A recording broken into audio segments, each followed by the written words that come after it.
So at night, your blood pressure should dip 10 to 20%. Drowsy driving is as detrimental as drunk driving. Black individuals have a shorter sleep duration, worse sleep quality, and more severe sleep disorders. Sleep apnea, which is a common sleep disorder, is associated with an increased risk of hypertension, which is also known as high blood pressure. Many people think snoring is normal. It is not. Snoring is typically a symptom of sleep apnea, and particularly snorting is this idea of team no sleep. You can be way more productive if you don't sleep. And I am here, if people don't take anything away from our conversation today, know that that is not true. You're actually going to do worse. Can we catch up on our sleep? Is there a difference between how much sleep, like gender difference? Male, so are now going to be part of us sneaking in some of that restorative sleep. The night shift, our nurses who are up all night and sleep all day. What have you found with people who are working the night shift and their sleep habits? Is that a real thing that people have? Certain times that they're really productive. A morning person is a real thing. But I heard people drink wine just to go to sleep. So, research shows that... Welcome. We are so excited that you are here. I am Miss Christy. This is NHB, Natural Health and Beauty Living. Y'all know me for this gorgeous hair, but y'all, I'm going from hair to health because I'm getting all the questions. You telling me, I want this beautiful skin and I want this hair. Y'all, it's from within. It is from within. So I am going to introduce you to 5 categories that we have to focus on if we're going to be healthy. Remember, the foundation, you gotta get good sleep. That's the first one. Then we'll talk about diet and nutrition. We move on to that stress management. Y'all know that multiplies everything, which is your mental health. Then fitness, our bodies are made to move. And of course, you need a good beauty routine. So those are the 5. But I'm telling y'all today, you're going to want to get your pens. You're going to want to get your pencils. You're going to want to lean into the screen. I'll give you a minute. I'll give you a moment because we are going to be talking about why you don't need to be answering the phone after 9 p.m. I mean, it is so much going on when we talk about sleep. Today, I've got the GOAT. Somebody is going to be talking to us all about how sleep is affecting our mental, our brain health, our cardiovascular disease, our aging, the skin, this hair. I'm talking about she is a sleep epidemiologist. That's somebody who just don't talk about sleep. She studies sleep. She's studying how we sleep, the best ways we sleep, even sleep disparities. We're going to be talking to her. She is a renowned, just highly recognized professor at Emory University. Lots of credentials. I'm talking about not just a regular PhD. No, she had to have masters in social work and just well-rounded. What is it? A master's in public health. Leads the research over there and has so much to share with us of how important sleep is. So with all that being said, I would like to welcome to NHB Living, Dr. Dayna Johnson. Oh, thank you so much. It is such a pleasure to be here. And of course, to talk about my favorite topic, sleep. So thank you for inviting me. And again, thank you for that kind introduction. I want to record that. Well, it is recorded and play it for every time I give a talk. Thank you. You to know who was standing in front of them. This is about to go down. I love it. Thank you so much. I'm so honored to be here, honestly. Well, I'm so excited. We just got to dive in because first before we get started on this, because you talk about your favorite topic, how in the world did you end up being a sleep epidemiologist? And first of all, that's not a word we use every day. Can you please explain your journey, ma'am? What's going on? Yes. Okay. So it's actually a very interesting story, and one that really leads you to know it's important to always talk to people. And so, right. So often we may not engage in conversations that you may not think is going to benefit you. But It can. So when I started my PhD program in epidemiology, so I became interested in epidemiology, which is the study of disease trends, health outcomes. Many people know about epidemiology from the pandemic, COVID-19. And so that's how often people were introduced, well, more recently introduced to epidemiology. But when I started my program, I worked at a hospital in public health. And I worked for an epidemiologist. And at the time, I had my dual master's degree in public health and social work.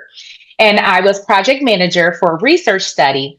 And I became very interested in some of the topics, the questionnaires that we were collecting and connecting that to just different health outcomes, and also understanding why some people in the cohort had certain chronic diseases while others did not. It just really resonated with me.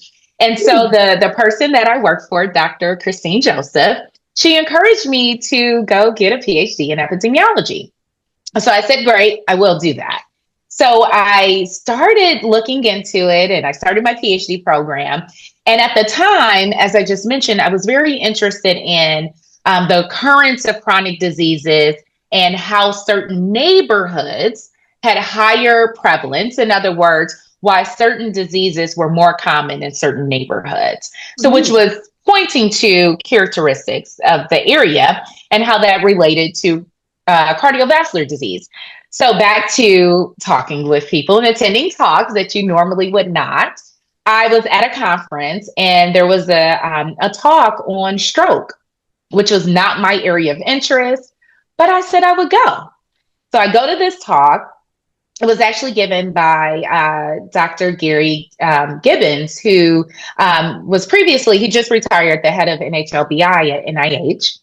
And so during his talk, he had one slide about sleep. And he mentioned that shift workers have a higher prevalence or risk of having a stroke. And exactly. And he talked about how sleep was connected to hypertension, stroke, and other cardiovascular health outcomes. And something about that just stuck with me.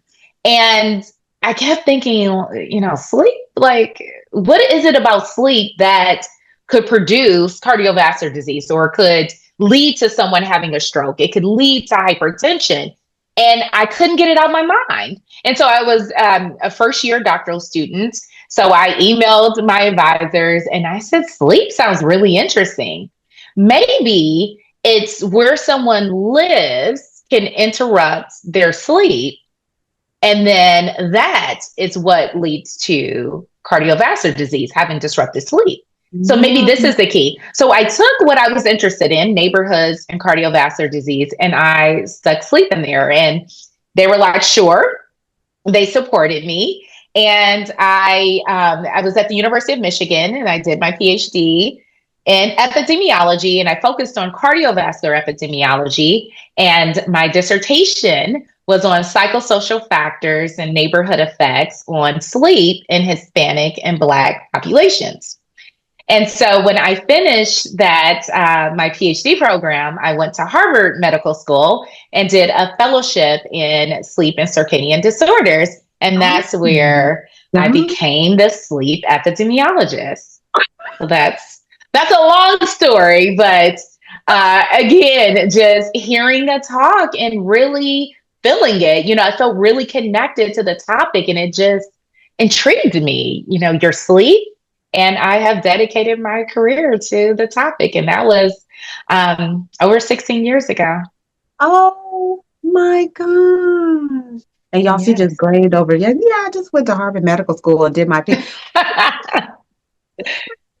That is a good thing because a lot of people are looking for their purpose and the thing that matters, the things that they're supposed to be doing. And you found it with one slide, one comment, and it stuck with you. It kept nagging. And now look at your career. And it's amazing. Exactly. And you're helping all of us because I would have never connected sleep with health ever. I thought it was just getting in the way, but we'll talk about that a little. Oh, we'll definitely talk about it, right? Yes, we will definitely. Yes. I mean, But you said it's almost been 16 years. So with all of your 16 years that you've had in studying sleep, and we're so excited that you have, just break it down to us. Just break it down. Why is sleep so important? Why does it matter to Yes. to us all out here? Yes. Great question. So you can think about sleep in two different ways. So one, it's a modifiable behavior. So all the things that I will share going forward, you can't change it. You can make a change in your sleep. But the other part, in terms of the connection to health, is it's a physiologic activity. So sleep really is the way in which we can live our lives. So your daily functioning, how alert you are, your ability to perform, your ability to consolidate your memories, your cardiovascular regulation, your metabolism, all of those things are controlled and they happen during sleep. So, for example, when we sleep, our body goes into our brains, go into non-REM, non-rapid eye movement, and also rapid eye movement, REM. So we cycle between these every 90 minutes. And so during these different stages of sleep, important physiologic activities occur. So this is when our memories get consolidated in our stage 3 sleep, which is our deep sleep. We give our blood pressure rest, our arteries. So at night, your blood pressure should dip 10 to 20%. But we see that often it doesn't, and it could be due to interruptions during the sleep cycle. And the other part that we can think about that I think it's very typical that everybody can relate to. Everyone can probably recall a time that you were sleep deprived. And when you were probably moody. You probably were a little shorter with people, a little quicker to respond, and probably not the most positive way. And so it's important for our emotional regulation. And then, and I'll just lastly say, in terms of our risk for obesity, so the longer you are awake, typically the more calories you consume. And so that lack of sleep, yes. So when you're asleep, you're not eating, right? Okay. Right? So you're awake longer. But even if we go to back to the physiologic part, when we sleep, our hormones are regulated. So ghrelin and leptin, which are controlled or connected to our appetite, our ability to feel full, they become in an imbalance when you're sleep deprived. And then your body, so the next day, it will take you longer to realize you're full. You'll also feel hungry. And then again, back to that emotional regulation and decision making, people, when they're sleep deprived, they're more likely to eat something quick. You're less likely to go for, make the salads or have the fish. You're like, let me just get this donut, or let me just grab this. So it's that decision making. So, those are many examples to show all of the important activities that happen when we sleep. So when we're making alterations to our sleep cycle, we're increasing the risk of all those problems and adverse health outcomes that I mentioned. So sleep literally is what is helping us stay alive, helping us to be nice to people and to function appropriately. Oh my gosh. Okay. Now you said a power pack there. And you said some things that I am not sure everybody understands. You mentioned when we get into our stages, you said REM, stage 1, stage 2. Could you just break down what that is? Yeah, so our sleep cycle is comprised of stages. So we have non-rapid eye movement and we have rapid eye movement. Non-rapid eye movement contains 3 stages. Stage 1, which is our light sleep. That's when you're just getting into sleep. Somebody can wake you. And, if you hear a knock, you can wake up. Stage 2 gets a little deeper, still light. And then stage 3, this is your deep sleep, which we also call slow wave sleep. So this is the sleep that is restorative. So when you go from wake to sleep, you're going into each of these stages, stage 1 first, then 2, then 3. And so that slow wave sleep, again, that's what we think about as our most restorative. This is also when our memories get consolidated. So everything that you learned during the day, everything that you come in contact with, it must be stored. And that happens during sleep. And your stage 3 is when it gets stored. So I'm going to come back to that. And then after stage 3, you get into your rapid eye movement. And so usually you spend about 25% of the sleep cycle in REM, and then the rest is in that non-REM. And every 90 minutes, you're cycling between REM and non-REM, every 90 minutes. And if you're adult, that should be about 7 to 9 hours. So you should go through multiple cycles of this. And so when you're in your REM, that's our dream state. So you're dreaming.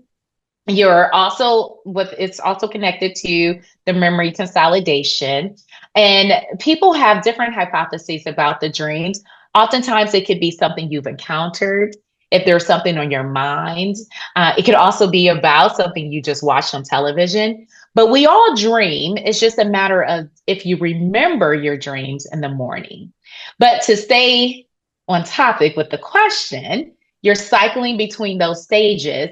And during that time, you have changes in your body temperature. That hormone regulation that I talked about is occurring, that memory consolidation. All of those things are happening. And so you want to make sure that you're getting that stage 3 sleep, that deep sleep in your REM. And so the reason why I'm emphasizing that is those lighter stages, 1 and 2, you can easily, I mentioned it's a light stage, so something can easily wake you up. And so you want to keep the distractions and noises down so you stay in your stage 3 and your REM sleep, and you avoid that stage 1 and 2. But if you're constantly waking up, you're going to start over, right? So you're going through those stages again and spending more time in that light stage. And we don't get, the restorative and the health and all of that. That's in the later stage. That's in your later stage. Oh, I thought we just go and then we hit and we stay in that stage the whole night and then we wake up. That would be wonderful, right? That would be wonderful if that's what happened. But that's what, my point about this modification, we can interrupt these things, right? By having external factors. And so you could cycle perfectly if you have the right environment, but we all don't have that. And then we also have other things that I think we'll get into later that can also be outside of our control that can interrupt our cycle, our sleep cycle. Okay, well, that makes sense. That's why sleep is important. And I remember you said, have you ever felt cranky if you were tired? I just know when I was driving, it was dangerous because if I'm sleepy and I'm driving and I'm trying to make it and I can't see and the trees start turning into cartoon characters and I'm still trying to, it's not going to be. So this is important. Drowsy driving is as detrimental as drunk driving. And so there are countless scenarios to where, particularly in a truck driving industry, where drivers have fallen asleep and had car accidents. Tracy Morgan is a good example of that. The truck driver fell asleep, when his accident occurred. And so it's important that we know that it's literally as bad as drunk driving. So there's really hard consequences for falling asleep while driving. Well, that's why I know this is a lot, right? Giving all of this. That's why we have to stay rested. Okay. I'm gonna make a note because I have another question, but I'll move on from that. But I do want you to talk a little bit more about your research. I mean, you've been in the sleep research for a long time. So we'd love for you to share your perspective on some of the things that you've seen as far as what common chronic diseases have correlations or connections with those of us who may not be getting that deeper sleep that you said. Yes. Okay. All right. Let me take one step back because I talked about the deep sleep, which is important, but I want to make sure your viewers know that sleep is really multidimensional. And so when we talk about sleep, we're not just talking about one aspect. So sleep health is what we're typically considering, our health of our sleep, which is how much sleep you Mm. get, how consistent you are with your sleep schedule, how alert you are during the day, the timing of which you sleep. So the positionality of the time you go to sleep, the time you wake up, and then how much of the night you're actually sleep or during the day if you work at night. So all of those are what we consider dimensions of sleep health. So I want to point to that because as I talk about these different connections, I want you to know that these different dimensions can be affected, where there's some evidence that may show sleep duration is associated with a certain outcome, Mm. whereas other studies may show sleep regularity or irregularity is associated with certain health outcomes. But in general, what we see, and I'll just use the term sleep health, we see that, and from the research that I've conducted, which is particularly conducted among Black individuals, Mm. because there is a abundance of research that has shown that Black individuals have shorter sleep duration, worse sleep quality, and more severe sleep disorders. And so, since we know that information, my research is focused on understanding why we see that in the Black population. What are the consequences? And then how do we address it? And so, what we have found in my group is that sleep apnea, which is a common sleep disorder, typically one that is characterized by brief pauses in breathing that occur during the night. Typically, there's an obstruction in the airway, and a person will stop breathing 10 seconds at a time, but it can happen multiple times within an hour. And so we have found that the more times that happens, and so this could be, so for our work, we've found if it happens 15 times or more per hour that your sleep is associated with an increased risk of hypertension, which is also known as high blood pressure. We've also found that that daytime sleepiness is associated with cognitive impairment. So people have a harder time recalling. So on different cognitive tests, we assess their ability to recall information they have been given, and so they typically perform worse on those tests. So it shows that there's more impairment in their cognitive ability, the sleepier they are. Mm. We've also found associations with cancer, also with cancer. So there are associations there, particularly with sleep duration. So individuals that have shorter sleep duration, sleep less than 7 hours, have a higher risk of cancer.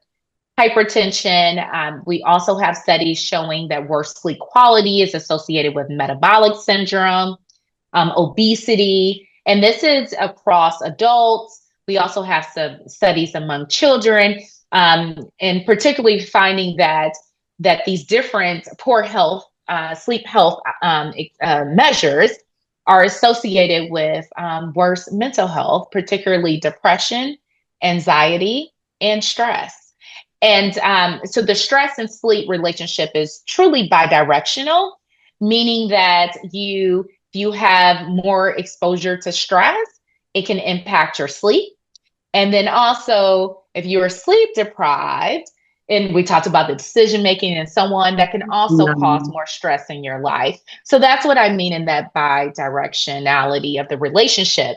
But in general, we see that having sleep disorders or poor sleep health is associated with an array of adverse mental and physical health outcomes. Woo-wee. Well, that was wow. And I remember you said you found it very interesting because you saw the correlation with stroke. And I just Yes. understand that. But oh well, okay. All right. Well, that Yes. you heard it here. We need to get some rest. Yes. I mm. Absolutely. Okay. I would have never, and like I told you, put sleep with those type of disorders, but it makes sense. It's especially when it comes to weight loss and sleep apnea, because I know my father Yes. had it. The VA just gave him a machine to put on his CPAP. face. Yes, a Hmm. CPAP. But he didn't wear it all the time. Like, I don't know. Yes. And so what the great part about CPAP, and it comes in different forms. So there's a mask and you can have a nasal cannula and that Oh, can just, so it's essentially just pushing oxygen through your airway. So I mentioned sleep apnea, there's an obstruction. So the oxygen is just getting pushed and it's opening your airway and it allows you to breathe. And so here's a good point for folks. Many people think snoring is normal. It is not.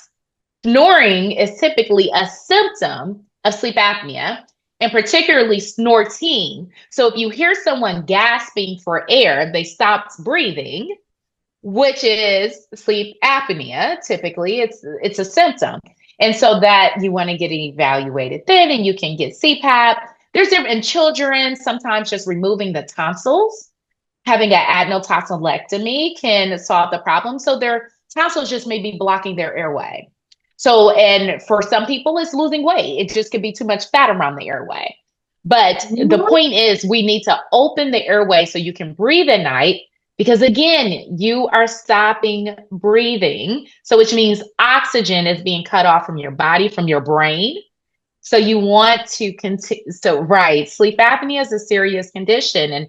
And there's research that has shown that it's connected to mortality.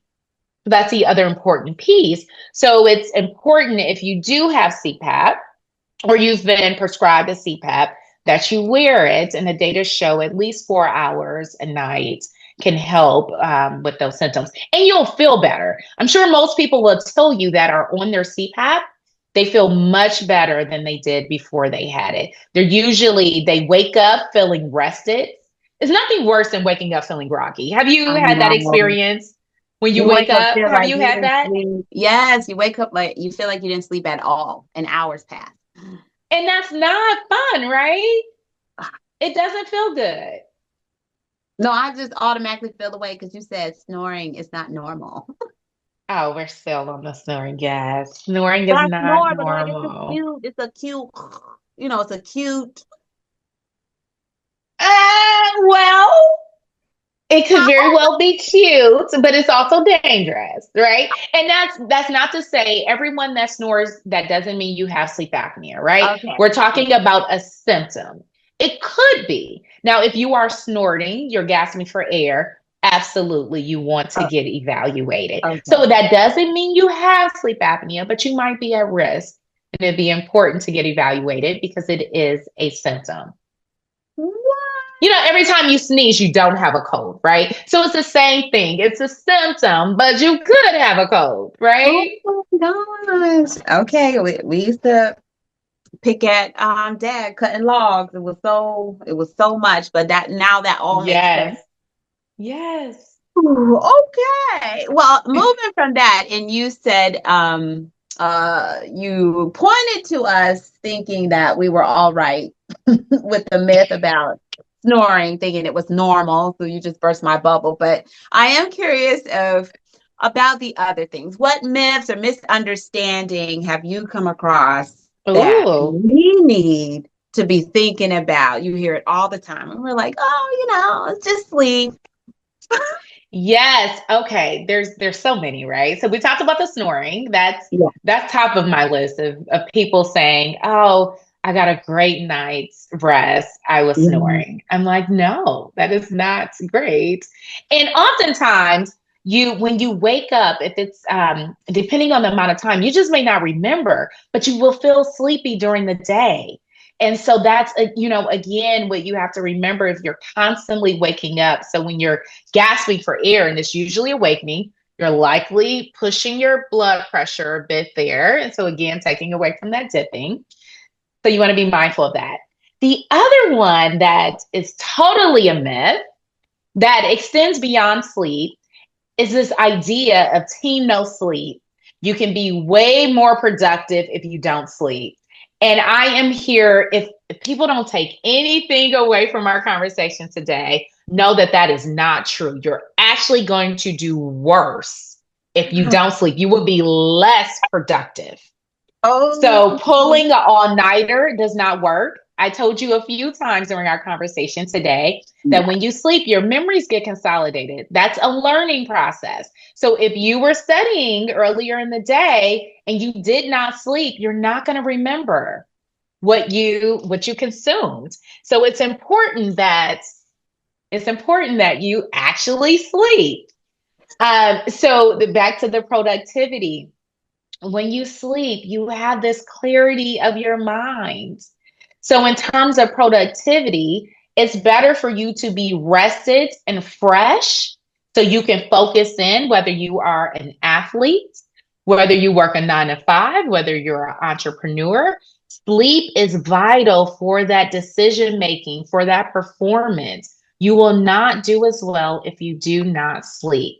So those are, I would say, my top three um, just false things that people are, pushing. So the snoring, the all-nighters, and the Ah, team no sleep. Those are the top myths. well, I've been part of Team No Sleep for years.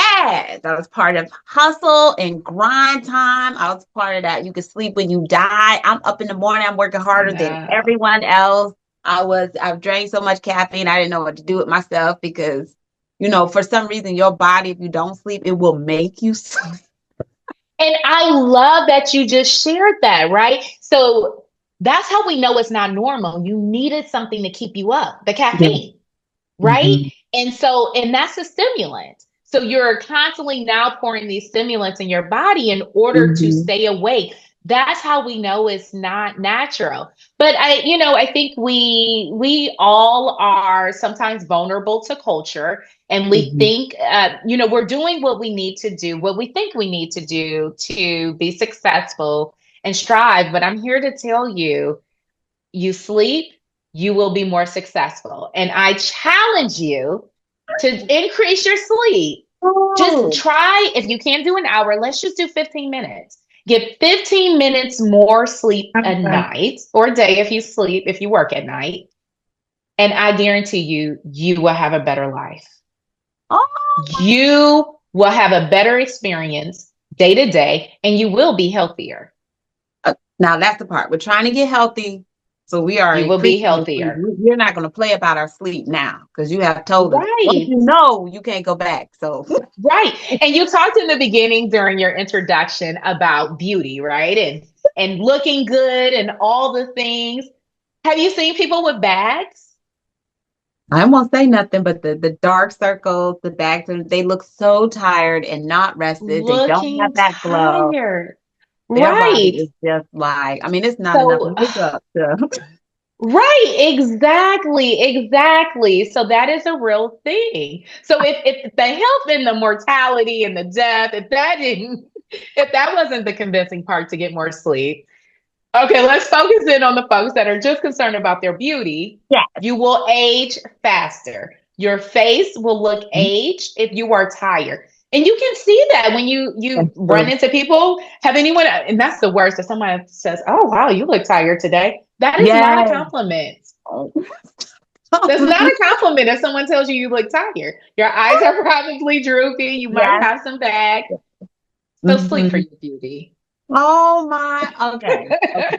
Sleep and beauty is a thing. Your beauty sleep is a thing. I love that. I'm here Yes, for yes, longevity and health now. But I have yes. some rapid fire questions about Sure, sleep let's go. that we can hopefully you can answer because okay. So here's the thing, and my mom told you to ask this one. She was like, so can we catch up on our sleep? So I just stayed up, maybe Ooh. I maybe got like 3 hours last night. Can I catch up today because it's the weekend and I just sleep a little longer? Okay. Do you want me to lead with the good or the Listen, not so good we first? truth, we laid there, we got our paper and pencils, we're Okay. ready. Okay. So yes and no. Yes and no. So the no is that the damage is done, right? If you did not get enough sleep, you're going to be tired the next day, right? You're not going to remember whatever you needed to remember. You're going to have the brain fog, which is not it's not a good thing. where you're trying to, you're like, wait, what's that word? Wait, what was I getting ready to do? You will have that Mhm. brain fog. The damage is done.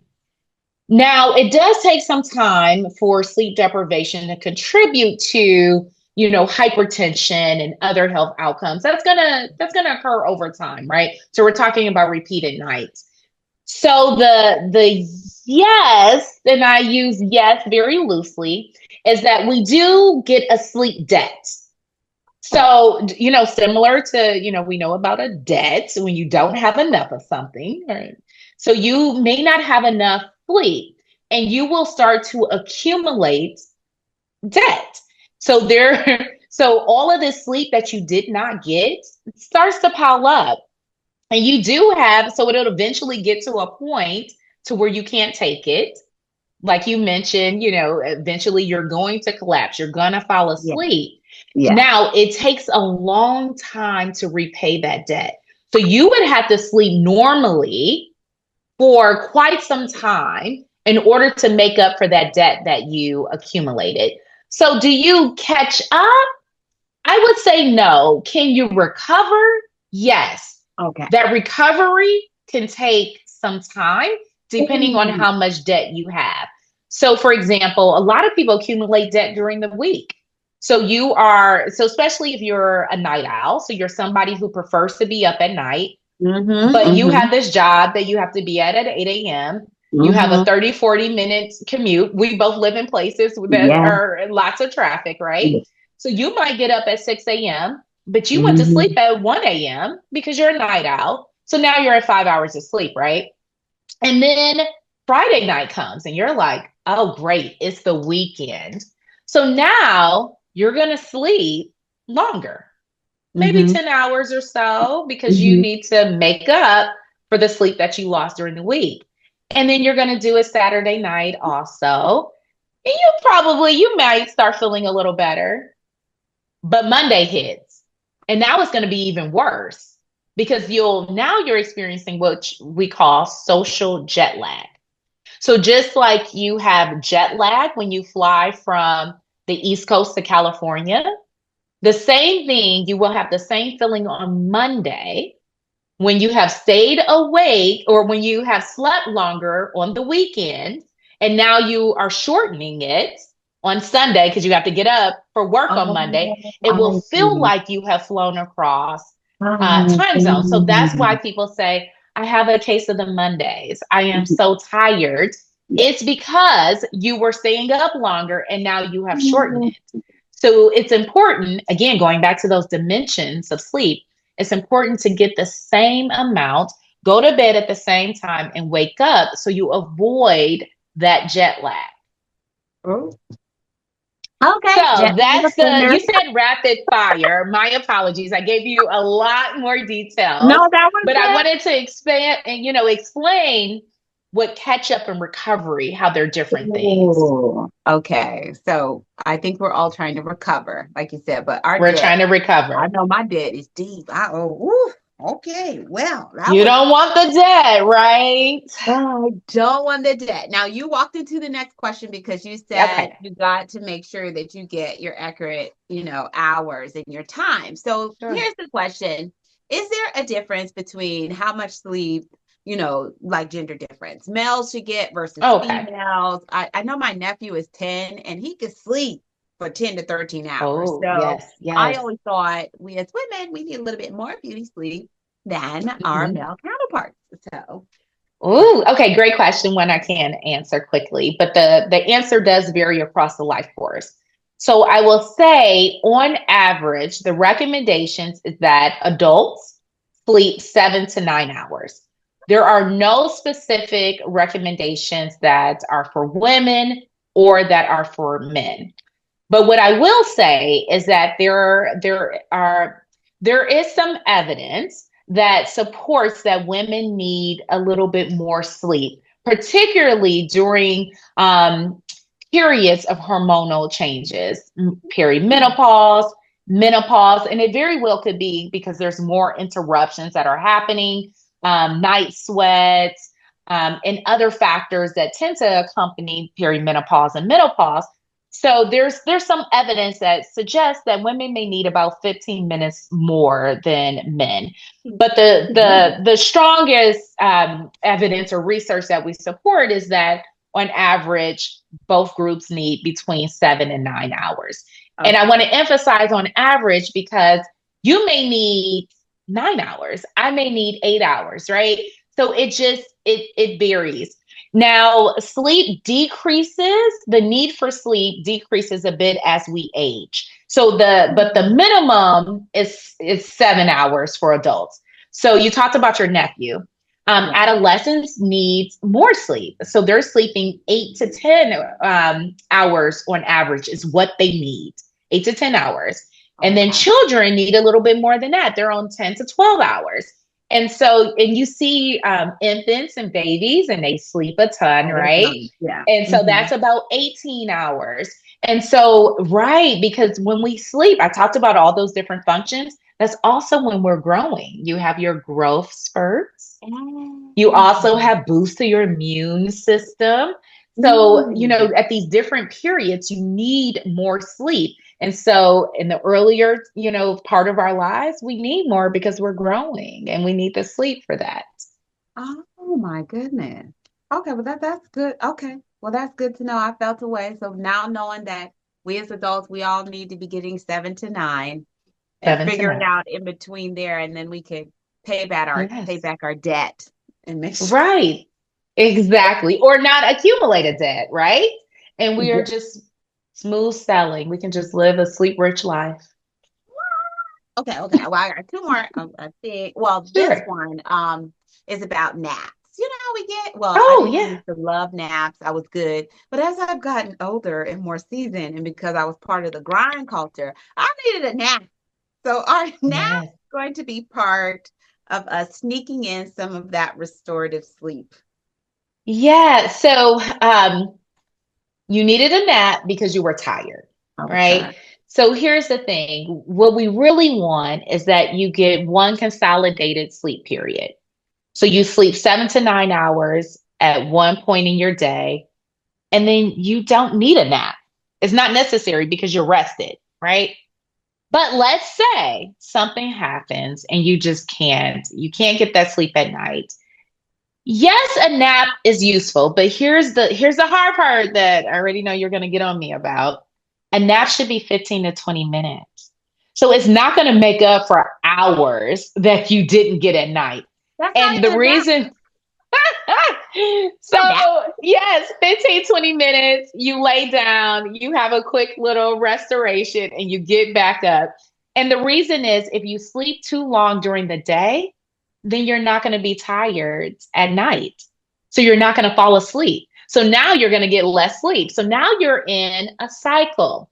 So I'm sleeping during the day a few hours. So now I'm not sleepy at 10 o'clock, whatever your bedtime is. So now I'm staying up. Oh, but wait a minute, I have to get up and go to work. Now I'm tired. So now I need an hour nap during my lunch break. So then you get in this cycle that is just not a good one. So bottom line, if you need a nap, yes, absolutely take it.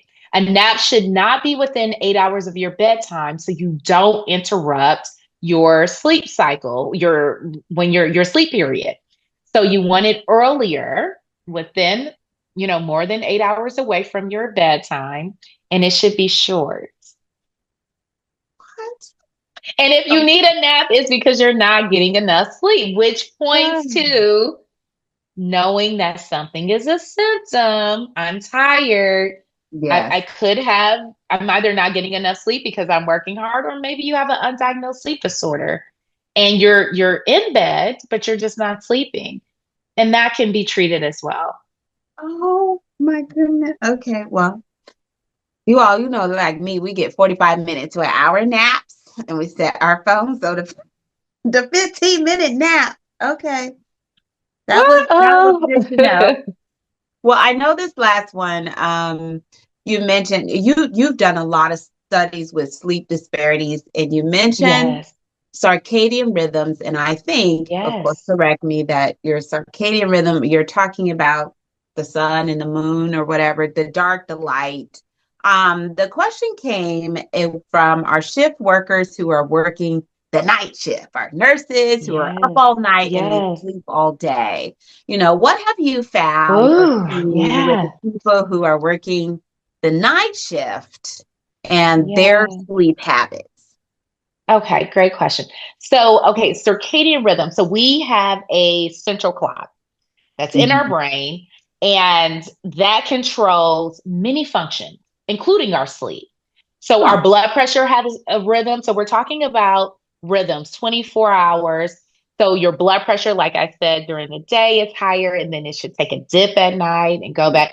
Same with sleep. We sleep 8 hours and then we're up. That's a rhythm. Our eating is on a rhythm, our metabolism. Hmm. Our circadian rhythms are controls these different functions, and the way that we essentially, for lack of a better word, feed our circadian rhythm. The word is entrainment, but the way that our circadian rhythms are controlled is through sunlight. So you are right there. So you get this sunlight, and that is telling us it's time to be awake and so on. So the problem that night shift workers have is they are working during a time that biologically they should be asleep. And then they're sleeping during a time that biologically they should be awake. So Mm-hmm.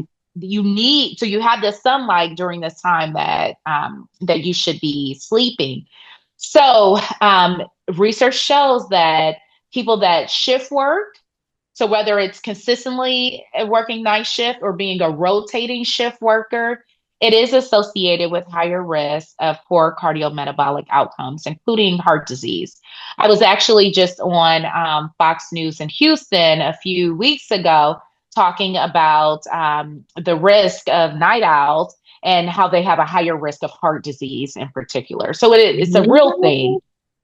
Now, that's not to say, so I want to give it's not the end all be all, right? If you are a shift worker, there are things that you can do. There is light therapy. So getting very bright light when you are working is very important. Also, so when you go home to sleep, you want to make sure you have a mask, a sleep mask, blackout shades, something to create a dark environment. So you essentially have to artificially, switch these systems so your body has less of a reaction to it. Now, in an ideal world, I would love it if only night owls were night shift workers. That would be in my perfect world, but we Mm-hmm. don't live in that. I mean, ideally, I think everyone should have an assessment before they get a job, and then you work the schedule that works best for your life. I don't force my staff in at a time. I tell them you work when it's your best time to work. I don't want a drowsy person trying to, do a job, right? So, but that's again, everybody doesn't have that privilege, right?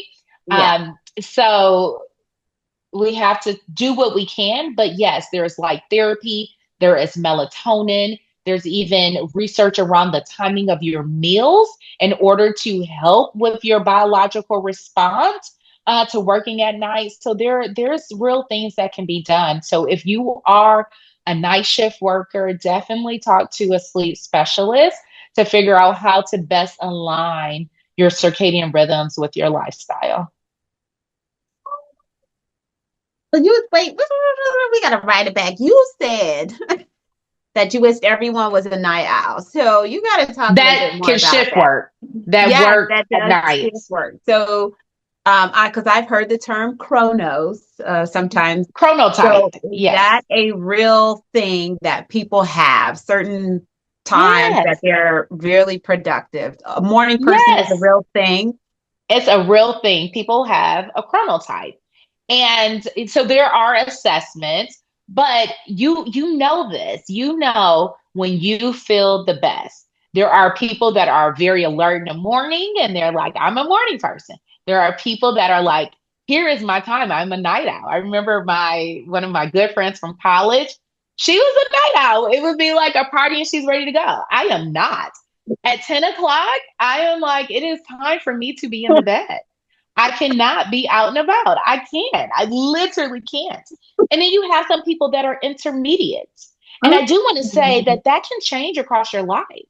So people can become morning types, they can become evening types. It can change. But yes, it's a real thing. And what I meant by, in this perfect world, when you have somebody that is working against their biological system, there are consequences, right? So you don't want someone that is extremely exhausted trying to save your life. Oh, If you go to the yeah. emergency room, right? Um, Mhm. or the same, having somebody first thing in the morning doing whatever function, and they're Yeah. not awake. So we, Mhm. going back to that drowsy driving we talked about, right?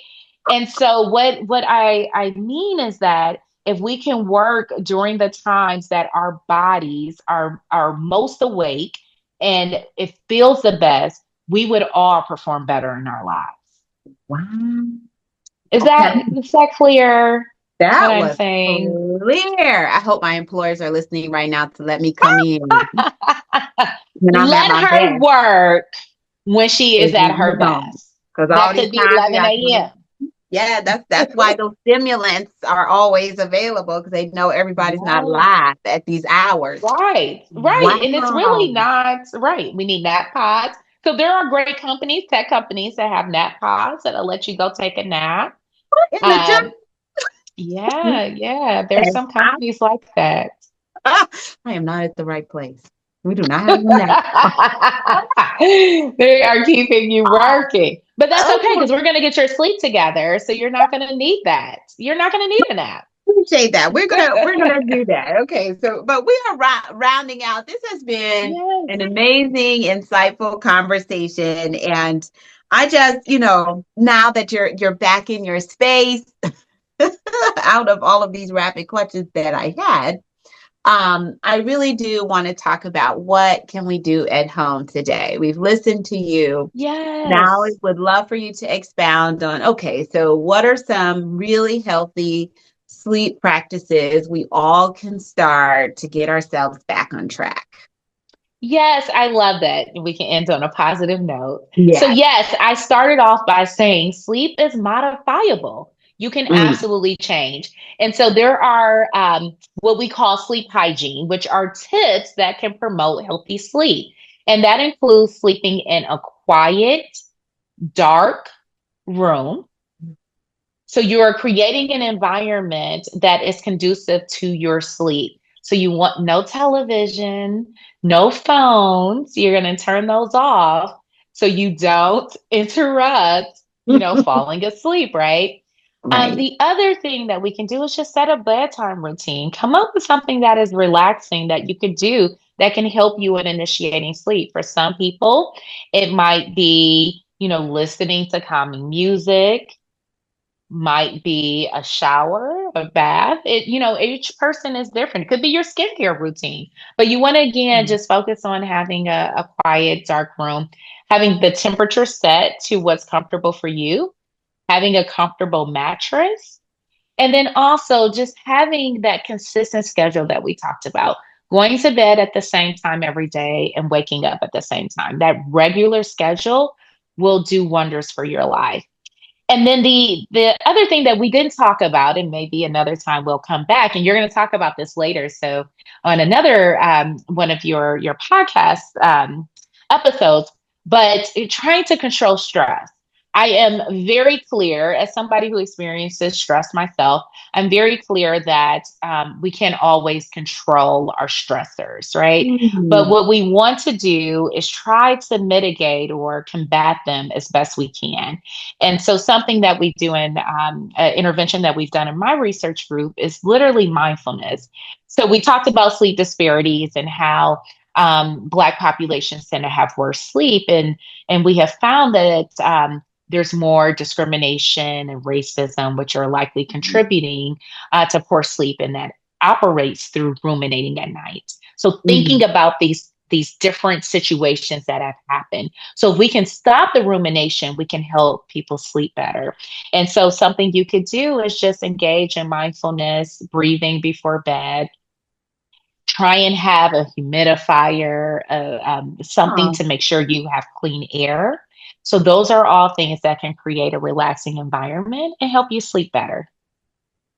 now you said environment. Now you got me thinking. You know how we'll scroll on the phone before we Yes, go to sleep.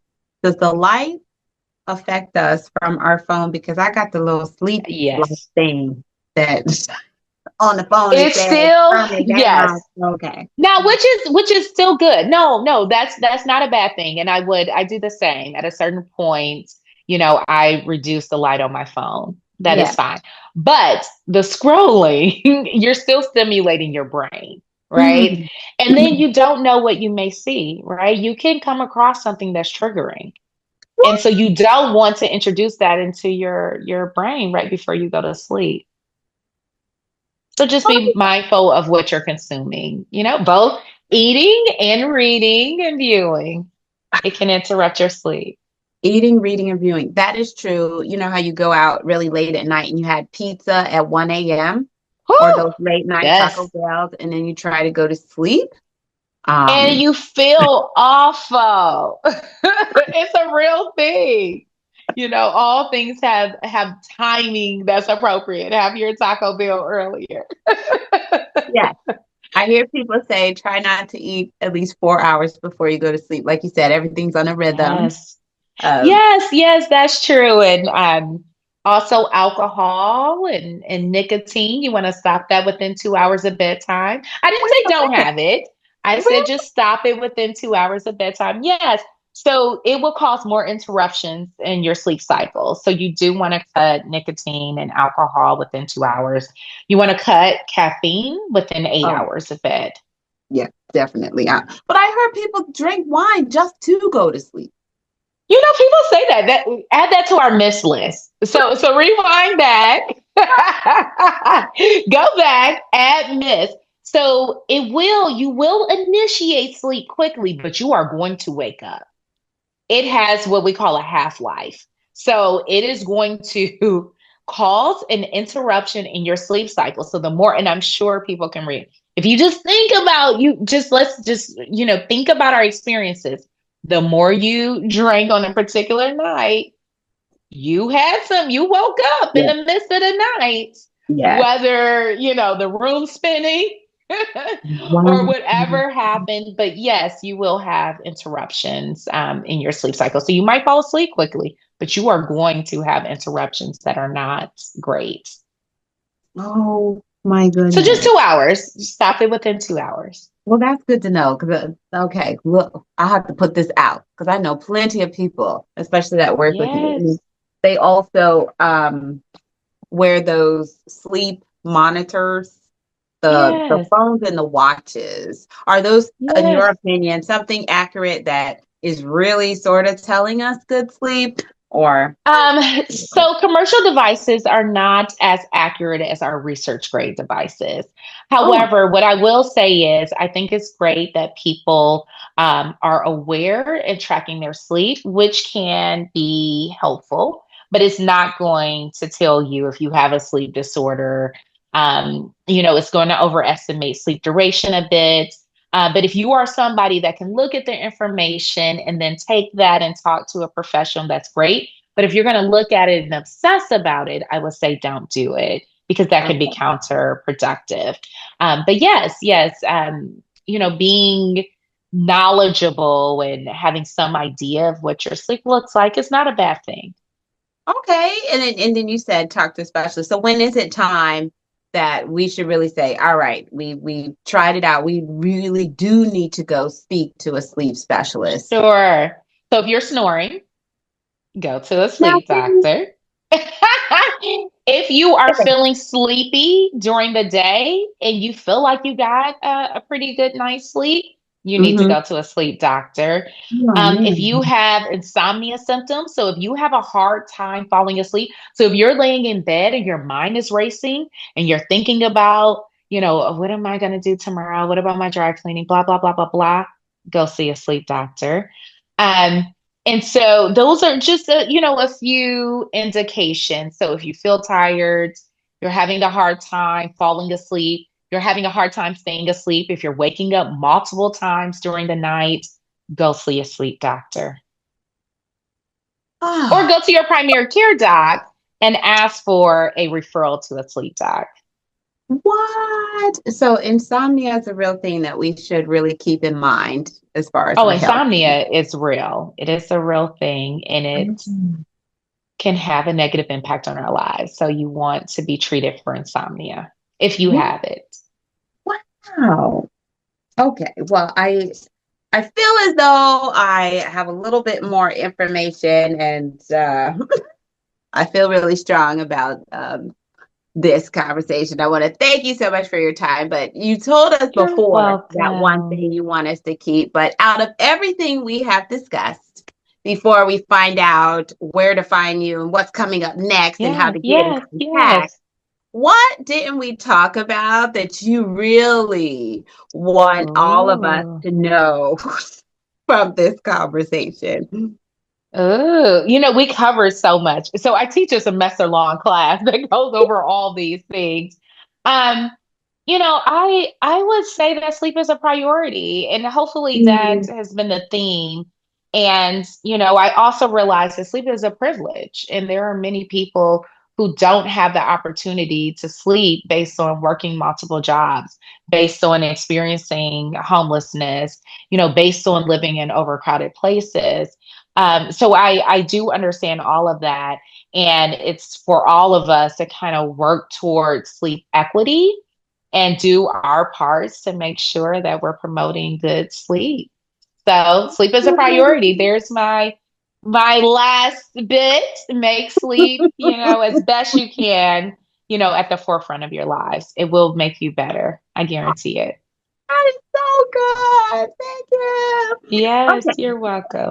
And I remember the last thing you did tell me because I just knew I Yes. knew, which I don't know, when you said I wanted to What? know what group that you were looking at in your studies had the most sleep disparities and that they were facing. What group of people? Oh, yes. Oh, yes. Black individuals who have a higher income that are professionals actually have worse sleep than Black individuals that are low income. And the same is for Hispanic and Latinx individuals. So it's those that are in the professional jobs that have worse sleep than those that are laborers and so on.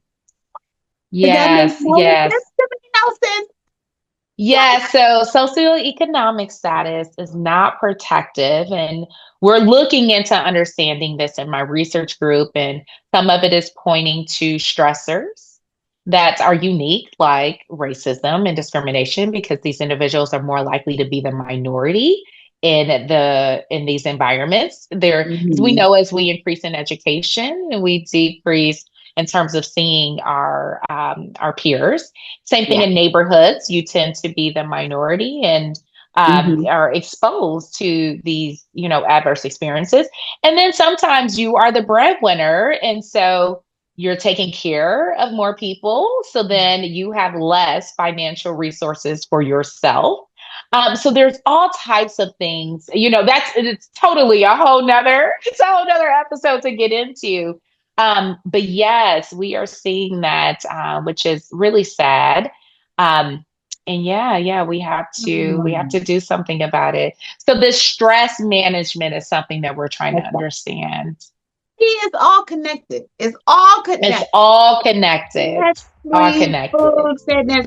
Great. Well, you talked about your Yes. research group and what's coming next. So Yes. please, Dr. Johnson, tell us about what's coming Yes. next. How can we get connected to Ooh. you? Where do we find you? How do we follow? Sure. Absolutely. Okay, so you can follow me on Instagram, Dr. Dayna Sleep, Dayna Sleep.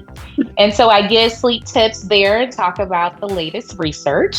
I run the Sleep Epidemiology Research Group at Emory University at the Rollins School of Public Health. So you can Google me, Dr. Dayna Johnson, Dayna, and that'll take you to my webpage there.